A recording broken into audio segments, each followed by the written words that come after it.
Hello dear all, I am Santosh Wagh and welcome to channel Learn Easily by Sandhya Wagh. आज आपण पाहणार आहोत class 10 mathematics part 1 मधील miscellaneous problem 6 chapter आहे statistics. तर miscellaneous problem 6 हा खूप मोठा प्रॉब्लेम सेट आहे. तर यामध्ये आपण मल्टिपल व्हिडिओज बनवणार आहोत. त्यातला पहिला व्हिडिओमध्ये आपण क्वेश्चन नंबर 1 सॉल्व्ह करणार आहोत. हा मल्टिपल चॉईस क्वेश्चन आहे. तर रीड करूया. Find the correct answer from the alternative given. तर यामध्ये आपल्याला स्टॅटिस्टिक चॅप्टरमध्ये आपण वेगवेगळे कन्सेप्ट पाहिलेले आहेत. म्हणजे how to find mean, median, mode. त्यानंतर जो डाटा कलेक्ट केलेला तो रिप्रेझेंट करण्यासाठी वेगवेगळ्या मेथड पाहिलेल्या आहेत, ग्राफिकल मेथड पाहिलेल्या आहेत. त्यामध्ये आपण हिस्टोग्राम पाहिलेला कसा प्लॉट करायचा आहे, त्यानंतर फ्रिक्वेन्सी पॉलिगॉन आणि त्यानंतर पाय चार्ट देखील पाहिलेला आहे. तर त्या सगळ्या टॉपिकवर आपल्याला क्वेश्चन या ठिकाणी पाहिजेत. तर पहिला सब क्वेश्चन आहे the persons of the O blood group are 40%. आता आपल्याला माहित की ब्लड ग्रुपचे वेगवेगळे टाइप्स आहेत. त्यातले ओ ब्लड ग्रुपचा जे पर्सन्स आहेत ते 40% आहेत. The classification of persons based on the blood groups is to be shown by a pie chart, म्हणजे पाय डायग्राम. आता या ठिकाणी पाय डायग्रामवर आपल्याला क्वेश्चन आहे. What should be the measure of the angle for the person of O blood group. म्हणजे आपण जेव्हा पाय डायग्राम दाखवतो म्हणजे तो सर्क्युलर ग्राफ असतो. आपण पाहिलेलं की पाय डायग्राम म्हणजे सर्क्युलर ग्राफ असतो. त्यामध्ये वेगवेगळे सेक्टर्स असतात. तर सेक्टर्स किती असतात, तर आपल्याकडे जेवढे कंपोनंट आहेत तेवढे सेक्टर्स असतात. त्यामध्ये एक कंपोनंट आहे O blood group. O blood group हा एक कंपोनंट आहे आणि त्याचा जो शेअर आहे तो 40% आहे. किती आहे, 40% आहे. मग आपल्याला त्याचा central angle major of the angle, हा जो अँगल असतो तो किती असणार आहे तो आपल्याला फाइंड आउट करायचा आहे. तर रफमध्ये जर पाहिलं तर पाय डायग्राम आपण काय करतो, एक सर्क्युलर ग्राफमध्ये रिप्रेझेंट करतो. मग यामध्ये वेगवेगळे सेक्टर्स आहेत. त्यामधला एक सेक्टर काय आहे, तर ओ ब्लड ग्रुप जो आहे, काय आहे, ओ ब्लड ग्रुप हा सेक्टर आहे. तर त्यामध्ये त्याचं शेअर किती आहे, 40% आहे. पण 40% म्हणजे काय, आउट ऑफ 100. हे काय आहे, आउट ऑफ 100, बरोबर आहे ना. आउट ऑफ 100 40% आहेत. मग आपल्याला या ठिकाणी मेजर ऑफ अँगल म्हणजे सेंट्रल अँगल फाइंड आउट करायचा आहे. आणि सेंट्रल अँगल आउट ऑफ किती असतो, सेंट्रल अँगल हा नेहमी आउट ऑफ 360 असतो, बरोबर आहे की नाही. सेंट्रल अँगल जो आहे हा आउट ऑफ 360 असतो, 360 डिग्री असतो. आपल्याला दिलेला आहे 40%, पण ते आउट ऑफ 100 आहे. आणि आपल्याला फाइंड आउट करायचं central angle, measure of angle, but तो किती आउट ऑफ असतो, 360 असतो. कारण या ठिकाणी आपण तो डिनोट करणार आहे. मग जो सेक्टर असणार आहे तो सेक्टर किती अँगलचा असणार आहे. एक साईड आपल्याकडे, दुसरा साईड करण्यासाठी जो अँगल आहे तो अँगल आपल्याला फाइंड आउट करायचा आहे. तर सिंपल एक्झाम्पल आहे या ठिकाणी. म्हणजे आपल्याला दिलेलं काय आहे, दिलेलं आहे आपल्याकडं 40% आहे, बरोबर आहे की नाही. पण ते आउट ऑफ 100 आहे. किती आहे, 40% आउट ऑफ 100 आहे. पण आपल्याला फाइंड आउट करायचं की सेंट्रल अँगल, सपोज तो एक्स आहे, तो कितीचा आउट ऑफ असणार आहे, 360च्या आउट ऑफ असणार आहे. तर या ठिकाणी क्रॉस मल्टिप्लिकेशन घ्यायचं म्हणजे काय होणार, एक्सची व्हॅल्यू होणार आहे. म्हणजे x into 100 is equal to 40 into 360. हे इक्वेशन आपल्याला माहिती आहे. मग x is equal to 40 into 360 divided by 100. आलं लक्षात. हेच आपण या ठिकाणी पाहिलेलं की सेंट्रल अँगलचा फॉर्म्युला काय पाहिलेला आहे की number of shares in the component divided by total number of shares into 360. हा फॉर्म्युला आपण पाहिलेला सेंट्रल अँगलचा. तर number of shares for this component are किती आहेत, 40 आहेत. आणि आउट ऑफ 100 आहे इंटू 360. इक्वेशन सॉल्व्ह करा. या ठिकाणी हा 0 हा 0 हा 0 हा 0, 36 इंटू 4 म्हणजे किती झालेलं आहे, मल्टिप्लिकेशन करा. Therefore x is equal to किती येणार आहे, 36 इंटू 2 72, 72 इंटू 2 म्हणजे 144 डिग्री. तर ऑप्शन काय आहे, ऑप्शन डी हे आपलं करेक्ट आहे. कशा पद्धतीने फाइंड आउट केलेलं आपण फॉर्म्युला यूज केलेला आहे सेंट्रल अँगलचा. सेंट्रल अँगलचा फॉर्म्युला काय आहे, number of shares in this component. आता नंबर ऑफ शेअर्स त्या कंपोनंटमध्ये किती 40 आहेत, पण आउट ऑफ 100 आहे म्हणून 100ने डिवाइड केलेलं आहे इंटू 360. 360ने का मल्टिप्लाय केलंय, कारण की आपल्याला सेंट्रल अँगल कॅल्क्युलेट करतात. Central angle for the whole circle is 360. आपला आन्सर किती आलेलं आहे, 144 डिग्री. या ठिकाणी ऑप्शन डी इज करेक्ट. यानंतर सेकंड सब क्वेश्चन पहा. Different expenditures incurred on a construction of a building were shown by a pie diagram. पुन्हा एकदा पाय डायग्राम आपल्याला क्वेश्चन आहे. The expenditure ₹45,000 on the cement was shown by a sector of central angle. Central angle देखील या ठिकाणी दिलेला आहे, तो 75 degree. What was the total expenditure of the construction. आपल्याला एक अँगल दिलेला आहे आणि त्याचे नंबर ऑफ कंपोनंट्सचे देखील रुपीज दिलेले आहे. किती दिले, 45 डिग्री, 45,000 दिलेले आहे. आपल्याला टोटल एक्सपेंडिचर फाइंड आउट करायचं आहे. तर पुन्हा एकदा आपण पाय डायग्राम या ठिकाणी घेऊया आणि एक्सप्लेन करूया. तर या ठिकाणी आपण पाय चार्ट यूज केलेला आहे. पाय चार्टमध्ये आपल्याला फॉर्म्युला माहिती आहे की सेंट्रल अँगल, त्या सेक्टरचा सेंट्रल अँगल किती असतो, number off score in the component divided by total score into 360. या ठिकाणी आपला जो कॉम्पोनंट आहे तो सिमेंटचा आहे, बरोबर आहे की नाही. सिमेंट या ठिकाणी वेगवेगळे कन्स्ट्रक्शनचे कॉस्ट आहेत. या ठिकाणी असं सेक्टर असे येणारे वेगवेगळे कॉस्ट आहेत. तर सिमेंटचा, सपोज हा सिमेंटचा आहे, आपण समजूया हा सिमेंटचा सेक्टर आहे. हा सेक्टर किती दिलेला आहे त्यांनी, तर सेंट्रल अँगल दिलेला आहे 75 डिग्री. हा किती अँगल आहे, 75 डिग्री सिमेंटसाठी दिलेला आहे. आणि याची जी कॉस्ट दिलेली आहे ती कॉस्ट किती आहे, रुपीजमध्ये दिलेली 45,000. म्हणजे 75 डिग्रीसाठी 45,000 आहे. आपल्याला टोटल 360 डिग्रीसाठी कॅल्क्युलेट करायची. म्हणजे सेंट्रल अँगल आपल्याला दिलेला आहे 75 डिग्री, त्यामध्ये number off score of the component म्हणजे रुपीज किती आहे, 45,000 आहे, 45,000 आहे. आणि टोटल स्कोर आपल्याला फाइंड आउट करायचा आहे. म्हणजे टोटल स्कोर म्हणजे काय, टोटल एक्सपेंडिचर. आलं लक्षात, टोटल स्कोर म्हणजे टोटल एक्सपेंडिचर. आपल्याकडे फक्त सिमेंटचं जे आहे का एक्सपेंडिचर 45,000 आहे आणि त्याचा सेंट्रल अँगल 75 आहे, पण आउट ऑफ किती आहे, 360 डिग्रीचा आहे. आलं लक्षात. ह्या फॉर्म्युलामध्ये आपण टाकलं की टोटल एक्सपेंडिचर आपल्याला मिळणार आहे. जस्ट आपल्याला कॅल्क्युलेशन करायचं आहे. म्हणजे टोटल एक्सपेंडिचर इकडे येणार आहे, म्हणजे टोटल एक्सपेंडिचर आपण या ठिकाणी घेतलं तर या ठिकाणी 45,000 डिवायडेड बाय 75 इकडे येणार आहे आणि इंटू 360. जस्ट कॅल्क्युलेशन करा काय होणार आता. तर सुरुवातीला आपण याला 25 ने डिवाइड करूया. या ठिकाणी 3 येणार आहे, त्यानंतर 25 या ठिकाणी 1, नंतर 20 राहिले, नंतर 25 8 200 आणि 2 0. आता पुन्हा एकदा 3 ने डिवाइड करूया, 3 ने या ठिकाणी डिवाइड करूया, 3 आणि या ठिकाणी डिवाइड करूया, या ठिकाणी 120. म्हणजे कॅल्क्युलेशन करायला सोपं जाईल. 1800 इंटू 120 म्हणजे काय येणार आहे, 3 0 तसेच ठेवायचे आणि 12 इंटू 18 म्हणजे 18 2 36 कॅरीवर 3 आणि 21 म्हणजे 2,16,000. काय आलेलं आहे, टोटल एक्सपेंडिचर. आपला ऑप्शन काय आहे, option A is correct one. कसं कॅल्क्युलेट केलेलं आहे तुमच्या लक्षात आलं असेल.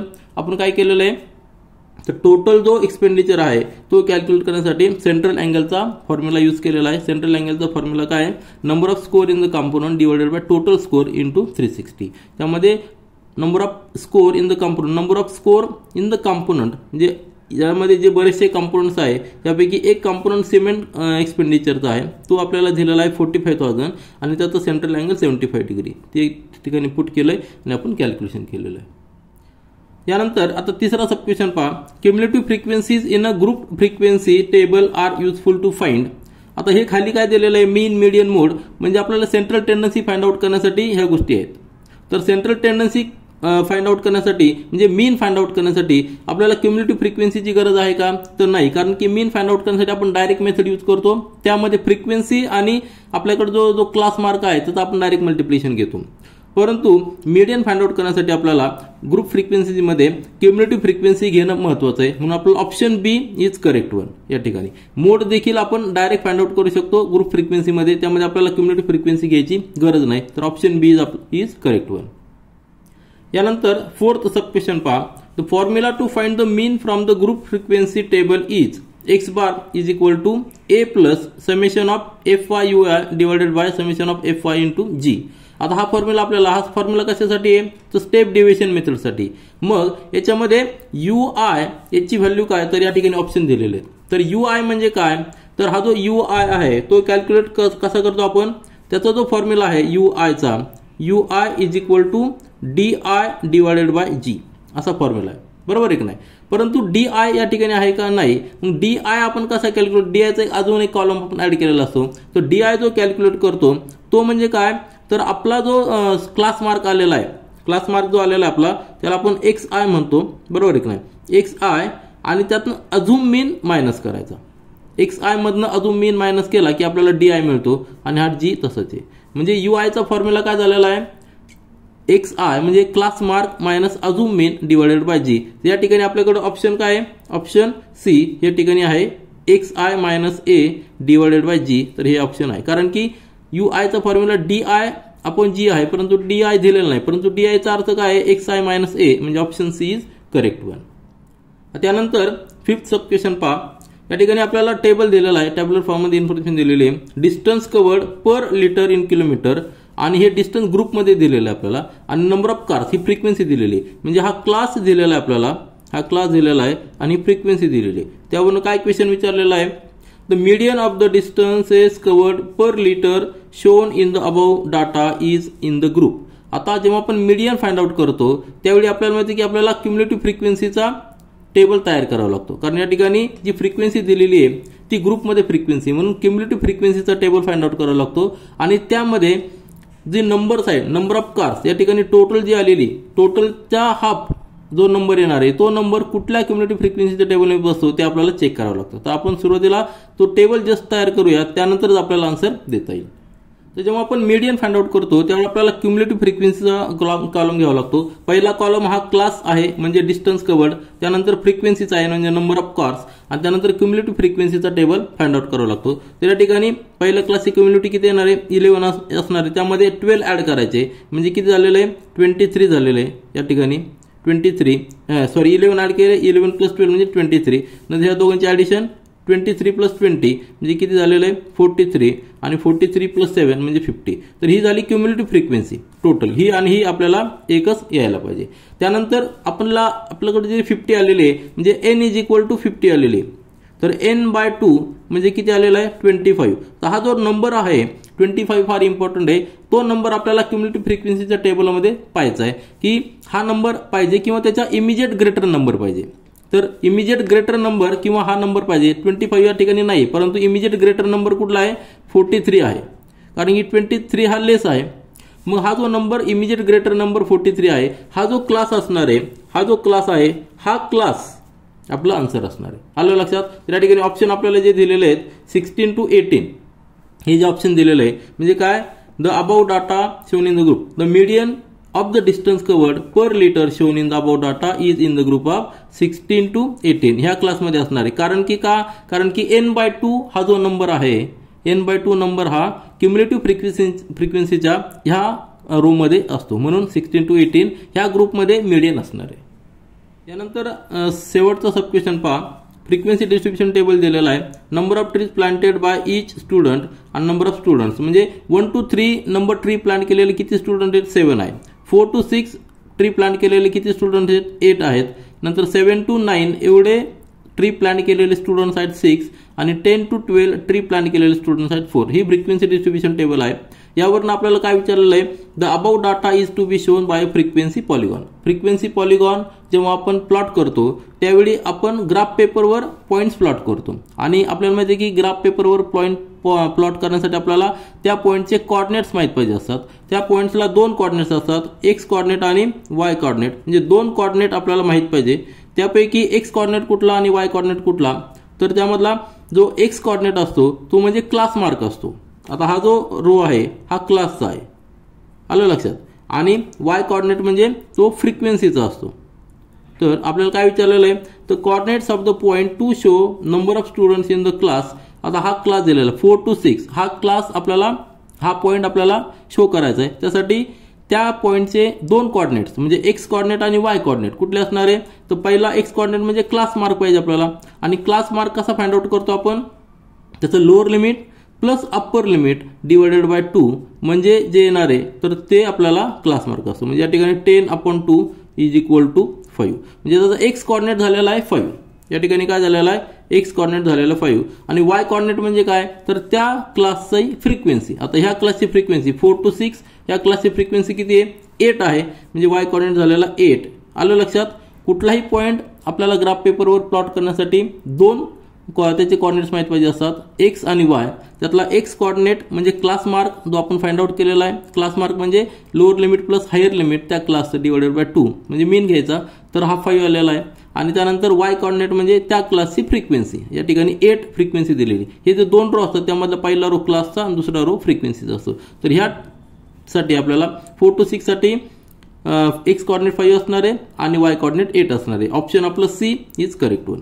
म्हणजे आता या ठिकाणी आपण मिसलेनियस प्रॉब्लेम सेट 6 सॉल्व्ह करतोय. त्यामध्ये क्वेश्चन नंबर 1 ते जे सब क्वेश्चन 6 होते ते आपण पूर्णपणे सॉल्व्ह केलेले आहेत. आणि यामध्ये तुमच्या लक्षात आलं असेल की मॅक्झिमम क्वेश्चन्स हे पाय चार्ट, फ्रिक्वेन्सी पॉलिगॉन यावर आहेत, मीन मीडियनवर देखील आहेत. परंतु आपल्याला फोकस कसा करायचा आहे की आपण जे डाटा कलेक्ट करतो, आपण जो डाटा कलेक्ट केलेला आहे तो डाटा कलेक्ट केल्यानंतर आपल्याला सेंट्रल टेंडन्सी देखील फाइंड आउट करता आली पाहिजे आणि त्याचबरोबर तो डाटा रिप्रेझेंट करण्याचे ज्या मेथड्स आहेत त्या देखील आपल्याला व्यवस्थित लक्षात आले पाहिजे. तर या ठिकाणी आपण थांबूया आणि पुढचे क्वेश्चन नेक्स्ट व्हिडिओमध्ये सॉल्व्ह करूया. This is all for this video. Thank you.